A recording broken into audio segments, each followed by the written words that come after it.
সামাজিক যোগাযোগ মাধ্যমে পশ্চিমবঙ্গের একটি ভিডিও দ্রুত ছড়িয়ে পড়েছে, যা ঘিরে শুরু হয়েছে ব্যাপক আলোচনা সমালোচনা। ভাইরাল হওয়া ওই ভিডিওতে দেখা যাচ্ছে একটি ধর্মীয় উপাসনালয়ের ছাদ থেকে খ্রিস্টান ধর্মের প্রতীক ক্রুশ অপসারণ করা হচ্ছে। একই সময়ে নিচে অবস্থান করা একদল মানুষকে জয় শ্রীরাম স্লোগান দিতে শোনা যায়।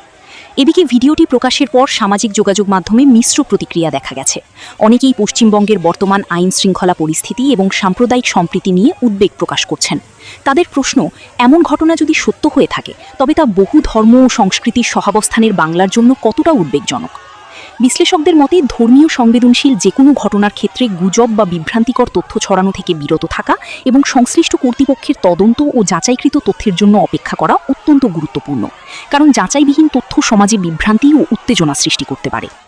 এই ঘটনাকে ঘিরে আপনার মতামত কী? আপনার মন্তব্য আমাদের জানাতে পারেন। আর দেশ বিদেশের সর্বশেষ খবর পেতে আমাদের সঙ্গেই থাকুন।